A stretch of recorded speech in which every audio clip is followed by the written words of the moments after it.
son, Cade, is smart. He's only 6 years old, halfway through the first grade, and he's already begun reading books that even I struggle to get through. He's a sharp kid, but he has some quirks. And listen, all kids have quirks. One thing I've learned as a relatively new father is that kids are weird. They talk to the walls, eat bugs, see things in the reflection that aren't there. You get the gist. Kids really do the darndest things. But recently, my son has reached a new level of oddity. One that is out of my jurisdiction as the oblivious, goofball dad who still makes hot dogs for every meal. I became a single parent after my wife passed a few years back. It's been impossibly difficult. I won't sugarcoat it. Being the sole caretaker of Cade has been the single hardest thing I've ever had to do, next to attending my wife's funeral. Cade, though he was only 4 at the time, took his mother's passing hard. He would ask for her constantly, throwing wild fits, thrashing around like a fish out of water. At any minor inconvenience, he would beg for his mother. I didn't know how to handle it. He'd often throw tantrums in public, wailing like a banshee in Home Depot as passers-by would stare, judgment spilling out of their wide eyes. I felt utterly helpless. All I could do was attempt to calm him in a hushed tone, promising that Daddy was there to help him. But Daddy was not enough. Every child needs their mother. I remember wishing I had the funds to take Cade to see a child psychologist, or at least a licensed medical professional. I work in construction and barely make enough to pay rent, let alone provide health care for my poor son. Looking back now, I should have downsized so I could afford it. Cade's explosive fits continued until about a few months ago. These tantrums would occur every other day, if not daily. Then, suddenly, they dwindled to once a week. Then, after another month, none at all. I was relieved, to say the least. It was a weight off my chest to avoid the pointed glares from strangers on the street as I'd haul a hysterical Cade into the car, practicing the patience I didn't know I had until fatherhood. But once Cade's meltdown ceased, a new issue presented itself. One that scared me far more than any tantrum I've seen him throw: imaginary friends. I know what you're thinking. Every kid has imaginary friends, and you're right. But Cade's imaginary friends were a little bit different. He called them the audience. It began one night during dinner when I had the bright idea to saute some spinach alongside boiling the usual hot dogs, in hopes Cade would get his greens in somehow. I scooped a heap onto his plate and placed it in front of him, beckoning him to try. "It's good," I said, feigning a smile. "Popeye eats it to get big and strong." Cade looked at the plate, quizzically, looked at me, and looked back at the plate. He sat there for a while, staring the spinach down as if it were the innards of an alien creature. He looked at me again, as if I might be crazy, then pushed the plate away. "No, thank you." "Cade," I said, warningly, my dad voice making an appearance, "you have to at least try it." Cade made a humming noise, as if pondering this deeply, and began to stroke his chin. "I'm not sure," he had said finally. "Let me ask the audience." Cade turned to face a window next to the kitchen table. The window faced our backyard, though dusk had long since departed. The outside world was dark as doom. My son, staring out into a window of nothingness, appeared as if he were simply looking at his reflection. The lights in the kitchen and the contrasting darkness outside created a mirror-esque effect. "What do you think?" There was deafening silence for a moment. I arched an eyebrow, waiting for the imaginary response from this mysterious audience. It was the first time I'd heard him mention them. I figured it was his new, foolproof method of avoiding any vegetable consumption that evening. After a moment too long, Cade turned back around to face me. They said no. I scoff and gesture to his plate once more. "I'm sure they did. Now go on, have a bite." "No, I can't. I'm not allowed," he said again. "Cade, knock it off. Please eat your spinach." "No, Daddy," they said no. I had assumed he would whine like he usually did when he didn't get his way, but this time his tone sounded different. Desperation clung to his voice as if he were begging me to understand. I dropped it. I was too tired to fight him. He went to bed with a belly full of hot dogs, unaccompanied by sautéed spinach. Unfortunately, the audience wasn't as easy to get rid of as a plate of boiled hot dogs. The following week, Cade's imaginary friends made an appearance once again. I was trying to get Cade in his pajamas for bedtime. The usual routine went pajamas, teeth brushing, bedtime story, lights out. Always the same order. But tonight was different. Cade decided to brush his teeth first before changing into his pajamas. "What about PJs, buddy?" I asked him, curious about his change in routine. He had been doing this bedtime routine the same way since before my wife passed. I imagined the routine was comforting to him, reminding him of when my wife was still around, which is why it was so ODD that he had decided to switch things up suddenly. "The audience told me to do it this way now," he replied with a mouth full of toothpaste broth. There they were again, the audience. A sudden curiosity crept into my mind. Why?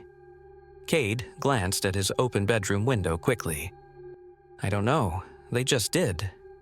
A sudden chill ran down my spine. I hadn't remembered those curtains being opened.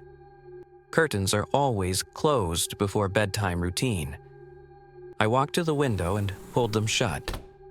After story time, when it was time for lights out, Cade refused to let me touch the light switch. "Dad, the audience wants the lights on."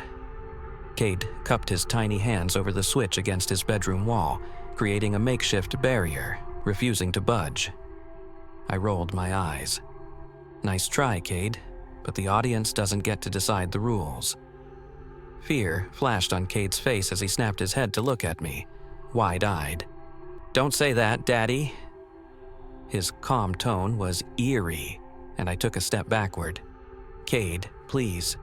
You can't stay up all night just because the audience told you to." "Yes, I can," Cade responded, his voice low. He was staring at the window, curtains closed and all.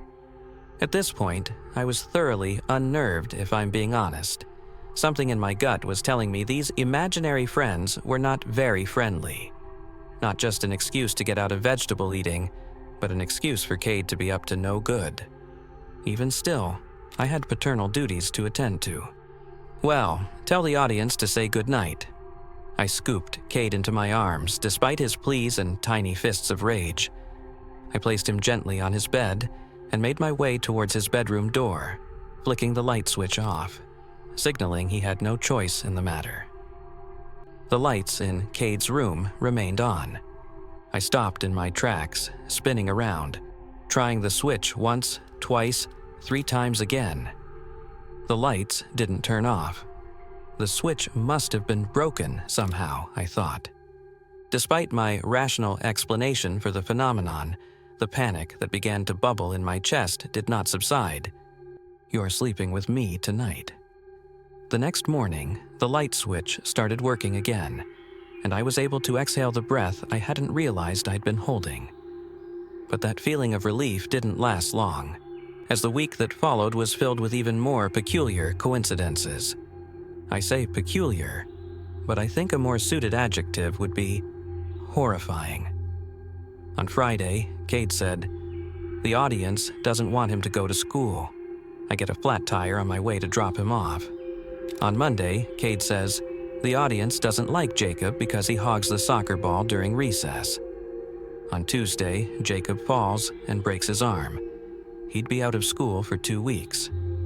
On Thursday, Cade says, "The audience doesn't like Mr. Teddy," Cade's favorite stuffed animal, anymore.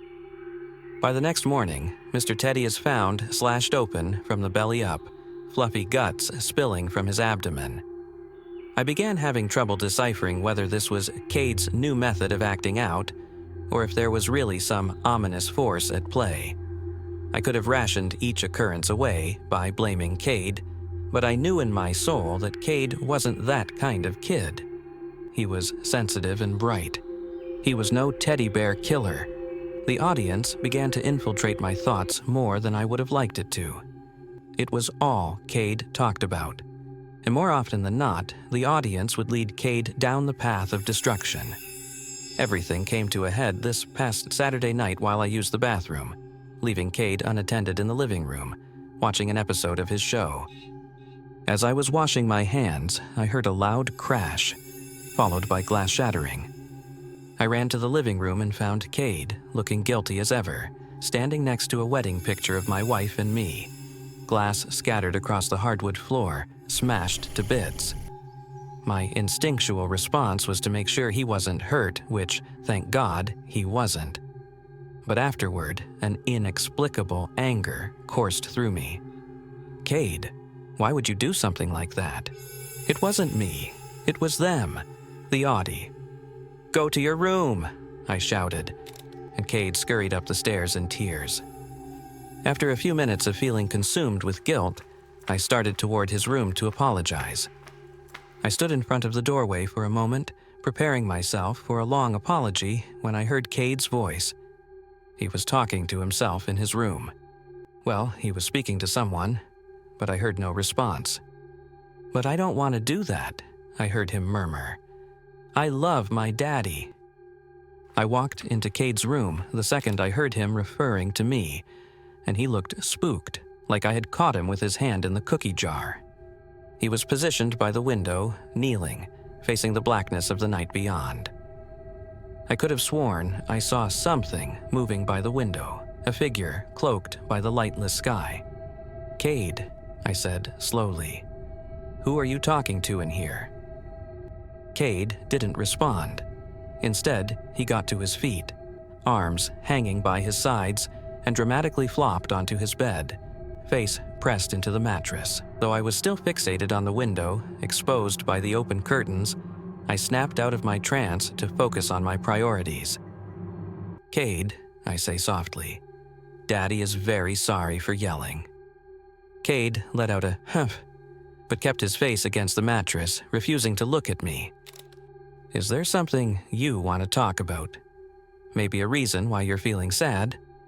I tried to coax it out of him, but he wouldn't budge. It wasn't me, he had said, his voice muffled by the bedding. It was them. You didn't break that picture of Mommy and I? No, it was them. His voice cracked, and he lifted his face, tears spilling down his cheeks. They're everywhere, Daddy. I don't like them anymore. Who, Cade? Who is everywhere? Cade was practically choking on his sobs now. The audience. They told me that you don't like me anymore because Mommy died. They told me Mommy got sick and lost all her hair and now she's in the ground. My chest seized up. Cade, who told you that? I had never told him his mother had gotten cancer. I rarely ever speak of her passing for that matter. My wife and I had purposely sheltered him from the very end of her life, only allowing the happy memories to seep through the cracks of his memory. They did. They told me to open all the curtains so they could get you, Daddy. As much as I hate to admit it, at that moment, I was terrified. I felt my heart rate spike as I watched my son, dripping in saliva and salty tears, imagining phantom arms reaching through the windowsills and dragging us into a never-ending nothingness. Sweetheart, I take a deep breath, attempting to steady my voice. There's no such thing as the audience. They're imaginary. They're not going to get either of us. You're safe and sound here with me. I pulled him into a hug, squeezing him tightly, as if to show this audience they were not taking away my Cade. They're real, I heard him whisper, his head buried in my shoulder. That night, I lay with him in bed until he fell asleep. I was careful not to wake him as I kissed his rosy, tear-streaked cheeks goodnight, ensuring he was finally out. I felt at peace knowing he was tucked in bed, safe. I made my way downstairs to tidy up the kitchen, cleaning the pile of stray dishes left from dinner. I went over to the sink and began scrubbing. I had only gotten through maybe 3 or 4 when I saw something out of the corner of my eye. I froze, instinctively, fixating on the pan in the sink mid-scrub. There was something in the window, something my intuition was screaming at me not to look at. It was peeking at me, rising slowly into my peripheral vision. I felt the hairs on my arms rise, a chill running through me. Something was right in front of me, standing in front of the window. I couldn't bring myself to look.